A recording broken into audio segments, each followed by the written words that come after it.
Good morning, students. Today we will see the land use pattern. Students, land use pattern के पीछे दो factor काम करता है। पहला नेचुरल फैक्टर और दूसरा human factor. Natural factor natural things हैं, जैसे पर्वतीय क्षेत्र है, मैदानी क्षेत्र है, पठारी क्षेत्र है। पर्वतीय क्षेत्रों में मिट्टी की उपलब्धता कम होती है, मिट्टी की मोटाई कम होती है, तो वहां पर हम क्या देखते हैं, लैंड यूज का पैटर्न अलग है। जैसे फलों के बागान लगाते हैं। अंग्रेज आए तो पर्वतीय क्षेत्रों में, नॉर्थ ईस्ट के कुछ इलाकों में, दार्जिलिंग के इलाकों में उसने प्लांटेशन एग्रीकल्चर करना शुरू कर दिया, जो बहुत बड़ा हिस्सा है जिस पर फलों के बागान लगाए जाते हैं। मिट्टी की मोटाई और मैदानी क्षेत्र के अभाव के कारण वहाँ क्या करते हैं, सीढ़ीनुमा खेत बनाकर कुछ फसलें उगा लेते हैं। अब उसी तरह मैदानी क्षेत्र है तो वहाँ का लैंड यूज का पैटर्न अलग है। फिर हम जो मैदानी क्षेत्र की ओर आते हैं तो मैदानी क्षेत्र में देखते हैं फर्टाइल लैंड है, वाटर की उपलब्धता है, जल की उपलब्धता है, उपजाऊ मिट्टी है, बिल्कुल समतल भाग है, जिसके कारण यहाँ बड़े पैमाने पर खेती की जाती है। तो पर्वतीय क्षेत्र और मैदानी क्षेत्र में लैंड यूज का पैटर्न अलग अलग है।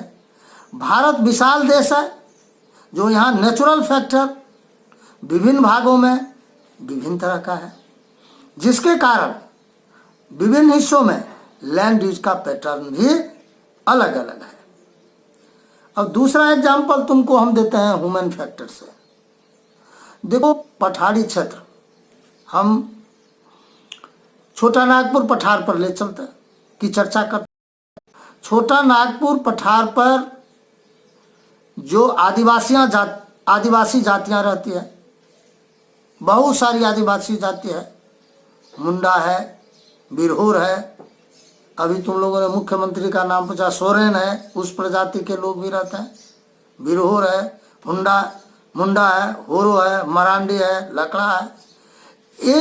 ये लोग जो खेती करते हैं, और उसी नेचुरल रीजन में दूसरे लोग भी हैं, उन दोनों को खेती करने का तरीका अलग अलग है, जिसके कारण प्रोडक्शन भी अलग अलग होता है। ये लोग क्या करते हैं, आदिवासी लोग खेती तो करते हैं, लेकिन अभी भी प्राइमेटिव अपनी पुरानी संस्कृति को जकड़े हुए हैं, उससे टच से मस नहीं होना चाहते, और अभी भी प्राइमेटिव एग्रीकल्चर का ही सहारा लेते हैं। वो क्या करते हैं, एक जगह खेती कर लिए और कुछ दिन तक उस पर खेती किए, जब जमीन की फर्टिलिटी खत्म होती है तो वे दूसरी जगह चले जाते हैं। अब इसी बात को हम जो आगे के अध्याय, आगे के चैप्टर आएंगे, तुम शिफ्टिंग एग्रीकल्चर के नाम से उसको तुम पढ़ोगे, स्थानांतरित कृषि। तो ह्यूमन फैक्टर क्या करता है, लैंड यूज का जो पैटर्न है, चूंकि इस टाइप की खेती करते हैं, कुछ को बढ़ती छोड़ देते हैं, 3 साल 4 साल तक कोई फसल नहीं लगाते, और उसी क्लाइमेटिक नेचुरल फैक्टर बिल्कुल सही है, उसी तरह की लैंड है, वर्षा भी उसी तरह की होती है, लेकिन जो दूसरे लोग हैं वह उसी जमीन पर कई फसलों का उत्पादन करते हैं, वह फर्टिलाइजर डालते हैं, पेस्टिसाइड डालते हैं, और विभिन्न तरह के फसलों का उत्पादन करते हैं। तो उनका लैंड यूज का पैटर्न में और उनके दोनों में अंतर पाया जाता है। तो ह्यूमन फैक्टर भी भारत के लैंड यूज पैटर्न को प्रभावित करता है। तो दो फैक्टर, कुल मिला के हम कहना चाहेंगे कि भारत के लैंड यूज पैटर्न को दो फैक्टर प्रभावित करते हैं, नेचुरल फैक्टर और ह्यूमन फैक्टर। अब इसको लैंड यूटिलाइजेशन भारत में हुआ है और उस लैंड यूटिलाइजेशन का पैटर्न आजाद भारत में कैसा रहा है उसको समझाने के लिए स्टूडेंट्स स्क्रीन पर तुम दो व्हील डायग्राम देख रहे हो। इस व्हील डायग्राम में लेफ्ट ओर जो व्हील डायग्राम है उसमें 1960-61 का, और जो राइट साइड में है उसमें 2014-15 का भारत का लैंड यूटिलाइजेशन दिया हुआ है। स्टूडेंट, उत्तर से लेकर दक्षिण तक विभिन्न भागों में जो नेचुरल फैक्टर है वह डिफरेंट है, और नेचुरल फैक्टर डिफरेंट होने के कारण लैंड का यूटिलाइजेशन भी अलग अलग है। साइंस और टेक्नोलॉजी के बढ़ने के कारण आज़ाद भारत में 52 से लेके अभी तक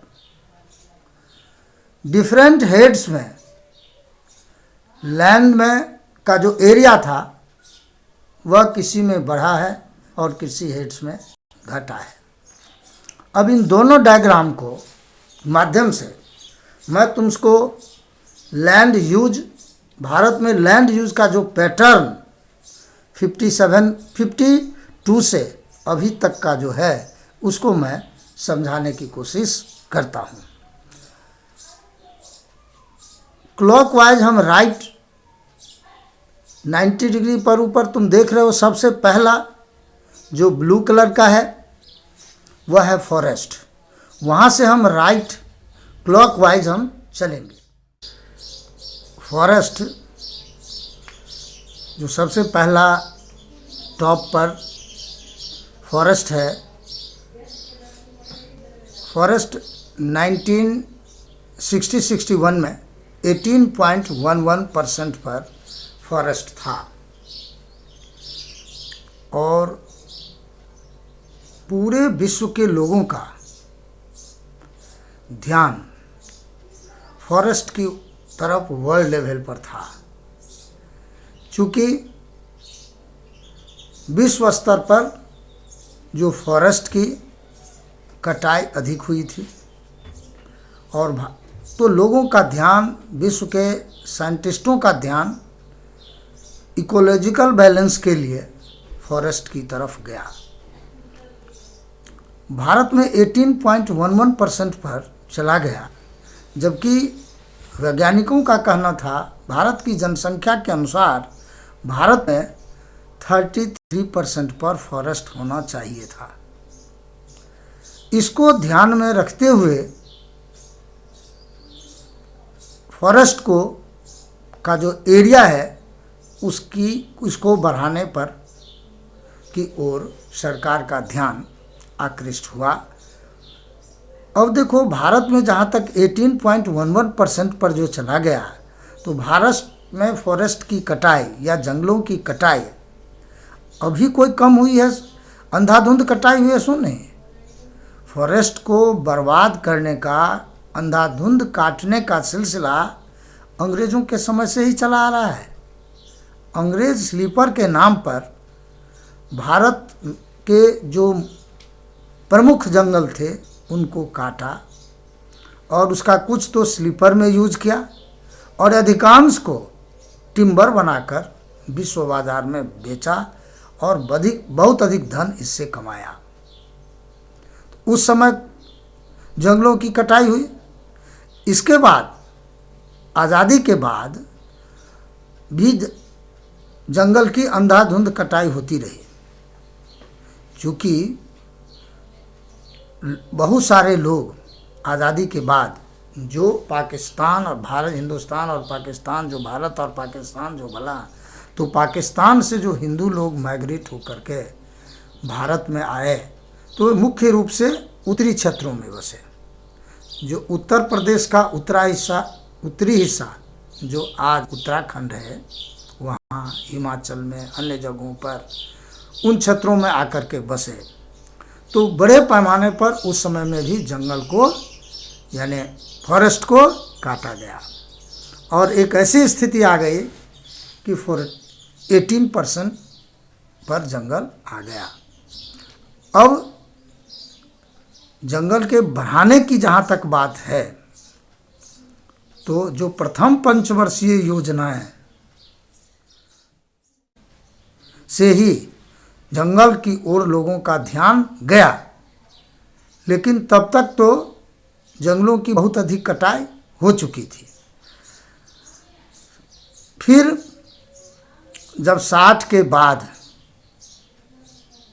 जंगल को यानी फॉरेस्ट के एरिया को बढ़ाने के लिए भारत सरकार ने निर्णय लिया कि जंगल के आसपास का क्षेत्र हो अथवा सरकार की अन्य जगह कोई लैंड हो, उस लैंड को सरकार ने नोटिफाइड कर दिया और उसको फॉरेस्ट घोषित कर दिया। और उस पर, जिस पर थोड़ा बहुत भी पेड़ पौधा लगा हुआ था, उस पर पेड़ लगा करके उस वहाँ जंगल को बढ़ाने का काम, पेड़ पौधे के बढ़ाने का काम हुआ। तो जो एरिया बढ़ा वह बढ़ करके 2014-15 में जो सर्वेक्षण हुआ वह समय 23.3% पर वह पहुंच गया। अब लगभग अभी वर्तमान समय में लगभग 24% पर वह पहुंच चुका है। छात्रों, फॉरेस्ट का क्या इम्पोर्टेंस है, यह तुमसे छुपी हुई बात नहीं है। पिछले लेक्चर में भी फॉरेस्ट के इम्पोर्टेंस पर, अमेजन वाले पर चर्चा हुई थी। तो आज जो अब एक चीज़ है कि फॉरेस्ट, तुम लोगों के दिमाग में एक बात होगी कि भाई फॉरेस्ट जंगल, कहीं भी कोई पेड़ पौधे लगाते हैं, बगीचे लगाते हैं, तो क्या यह भी जंगल है? इसको फॉरेस्ट में काउंट नहीं किया जाता है। सरकार की ओर से चाहे उसमें एक भी वृक्ष क्यों नहीं हो, लेकिन सरकार यदि उसको नोटिफाइड कर देती है कि यह फॉरेस्ट लैंड है, तब ये उसको फॉरेस्ट मानेंगे और उसको फॉरेस्ट के एरिया में उसको हम काउंट करेंगे। तो इस बेस पर अब 24% से ऊपर फॉरेस्ट का एरिया भारत में हो चुका है। दूसरा जो हमारा है वह है कि barren and waste land. Barren and waste land जो है, यह जो पहले था वह 12% था। तुम्हारे डायग्राम में तुमको 18.1% है।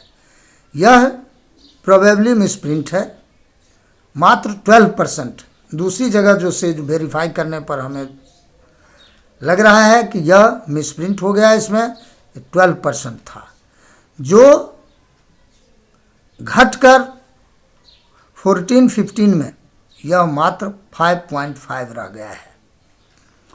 इतना बड़ा, इतना अधिक एरिया कम कैसे हो गया? इसके पीछे हमको कारण दिखाई पड़ता है, तुम भी जानते हो, ध्यान से सुनो इसको, कि साइंस और टेक्नोलॉजी के बढ़ने के कारण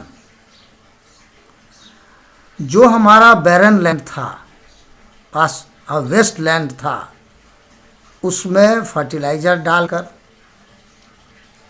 उसको कृषि के लायक बनाया गया, जिसके कारण उसका एरिया कम हुआ।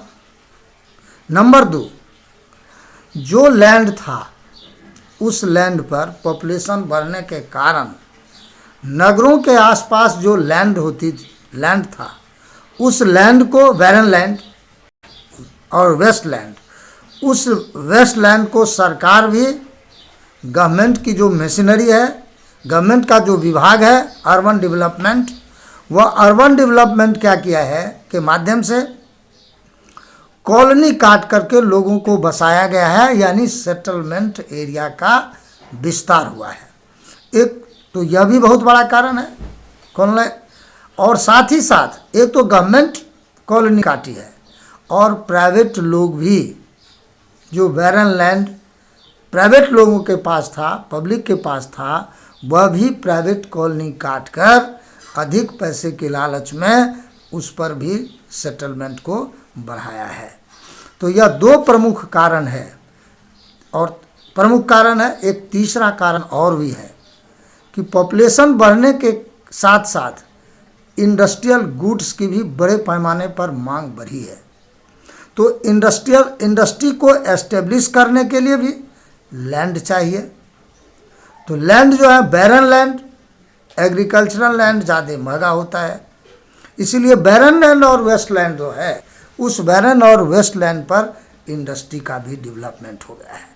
और छोटे मोटे कारण हैं, लेकिन यह तीन प्रमुख कारण जो है, एक तो हुआ इंडस्ट्रियल डेवलपमेंट, दूसरा हो गया कॉलोनाइजेशन, नए कॉलोनी का बनना, उपनिवेश बनाना, और यह जो तीसरा कारण था साइंस और टेक्नोलॉजी के कारण, जो एग्रीकल्चर लैंड में इसको कन्वर्ट करना।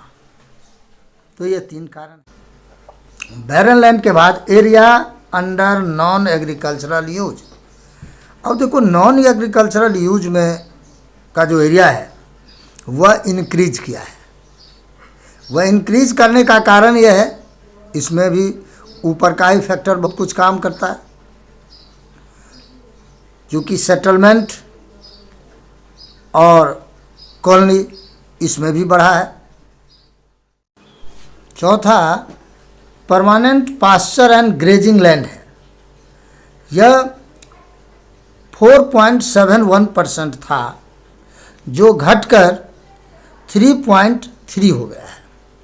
इसका मुख्य कारण है कि जो परमानेंट पास्चर था, गांव में तुम लोगों ने देखा होगा कि बड़े बड़े फील्ड हुआ करते थे, जिस पर लोग जो जिस एरिया में मवेशी चराते थे, उस खेत को लोगों ने क्या किया है, कन्वर्ट कर दिया है एग्रीकल्चर लैंड में। तो एग्रीकल्चर के कारण, और जो परमानेंट लैंड था जिस पर खेती नहीं की जाती थी, ग्रेजिंग लैंड था, उस लैंड पर लोगों ने इंडस्ट्री का भी डेवलपमेंट हो गया है, इंडस्ट्री भी बना लिया है, एस्टेब्लिश किया। कुछ जगहों में कि गांव में पॉपुलेशन बढ़ जाने के कारण या नगरों में पॉपुलेशन बढ़ जाने के कारण वहाँ लोगों ने कॉलोनी भी काट दिया है। तो गांव में तो कॉलोनी टाइप की नहीं कटती, लेकिन लोगों के पास जो लैंड था जिसको लोग परती छोड़ देते थे, हाँ, उस परती भूमि पर लोग अपना घर बना लिया। तो यह तीन कारण मुख्य हैं, एग्रीकल्चर, इंडस्ट्री और कॉलोनाइजेशन। इन तीनों के कारण जो परमानेंट पास्चर और ग्रेजिंग लैंड है उसमें कमी आई है। अब area under miscellaneous tree crops and groves. छात्रों, प्रत्येक गांव में या शहरों में कुछ ऐसे एरिया होता था जहाँ कुछ खास खास वृक्ष लगा देते थे, जो उस वृक्ष को लोग सेक्रेट मानते थे। उसके अंतर्गत भी एरिया रहता था, लेकिन पॉपुलेशन बढ़ने के कारण खाद्यान्न का उत्पादन अधिक हो, वहाँ उन लोगों ने उन वृक्षों को, वैसे एरिया को काट दिया और एग्रीकल्चर लैंड में कन्वर्ट कर दिया। अब चलते हैं आगे, कल्चरेबल वेस्टलैंड। कल्चरेबल वेस्टलैंड जो है ऐसी प्रतिभूमि जो 5 साल से ज़्यादा पड़ती रही हो, वैसी भूमि को पॉपुलेशन बढ़ने के कारण क्या हुआ है, पर जनसंख्या बढ़ने के कारण इसको एग्रीकल्चरल लैंड में लोग कन्वर्ट करते हैं, साइंस और टेक्नोलॉजी के बढ़ने के कारण। पहले यह था 6.23, जो घटकर हो गया है 4%। पहले कितना था 6.23 1960-61 में, जो 2014-15 में घटकर हो गया है 4%। चूँकि अब 5 साल के बाद किसी खेत पर खेती होगी तो भाई साइंस और टेक्नोलॉजी बढ़ गया, इरिगेशन की फैसिलिटी बढ़ गई, तो उसको एग्रीकल्चर लैंड में कन्वर्ट कर दिया गया, जिसके कारण इसके एरिया में भी कमी आई है। इसके बाद fellows and other than current fellows, इसमें वैसी भूमि को शामिल करते हैं जो 1 साल से 5 साल के बीच बढ़ती रहती है। इस भूमि में कोई खास बदलाव या चेंज नहीं आया है। पहले का 3.50 और अब हो गया है 3.60। इसमें कोई खास चेंज नहीं आया है। नेक्स्ट है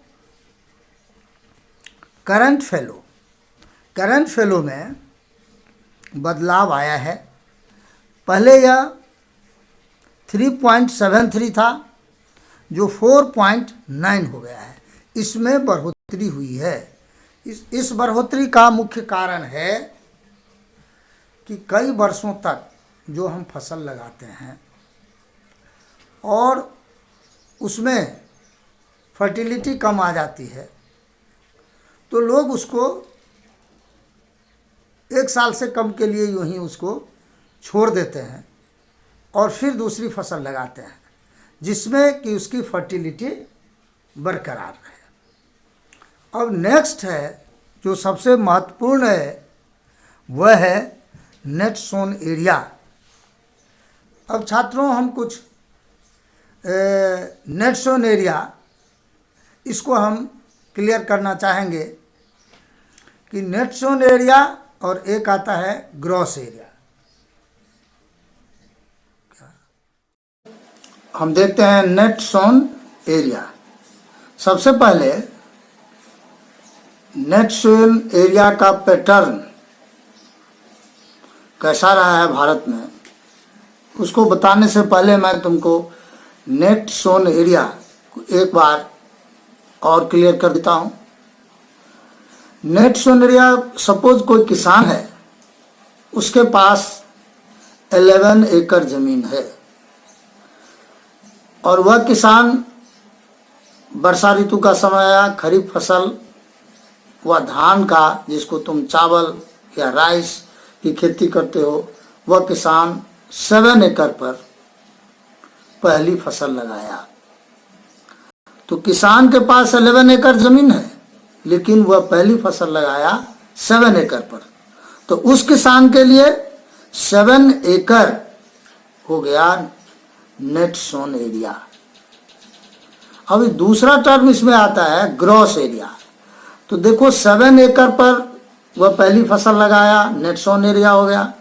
और चावल की खेती करने के बाद किसान, चूंकि रबी के समय में जल कम, वर्षा का समय नहीं रहता, कृत्रिम विधि से लोगों को सिंचाई करनी पड़ती है। कुछ जगहों पर वेस्टर्न डिस्टर्बेंसेस के कारण वर्षा होती है, तो उससे भी लोग गेहूं की फसल लगाते हैं। लेकिन उस किसान को सपोज उसको सिंचाई पर ही पूरी तरह से आश्रित रहना पड़ता है, तो वह मात्र 3 एकड़ में वह गेहूं की खेती यानी व्हीट प्रोडक्शन करता है, 3 एकड़ में। और फिर गेहूं काटने के बाद वह दाल की खेती, जिसको मूंग कहते हैं, वह और चना, यह कुल मिला के 5 एकड़ पर लगा दिया। तो देखो पहली फसल लगाया था 7 एकड़ पर, इसके बाद लगाया 3 एकड़ और इसके बाद लगाया 5 एकड़ पर। कुल को जो हम जोड़ देते हैं, पहली फसल को, दूसरी फसल को और तीसरी फसल को, तीनों जोड़ने के बाद जो एरिया आता है वह एरिया कहलाएगा ग्रॉस ग्रॉस एरिया कहलाता है। तो यह जो नेट सोन एरिया है, रियल में आज़ादी के बाद से तुम अपने स्क्रीन पर देखा कि यह है कितना था 46.26, जो 1960-61 में जो घट करके हो गया, दिखा रहा है 2014-15 में 45.5। तो देखो इसमें ऐसा क्यों है, हम आज़ादी के बाद से यदि इसको देखते हैं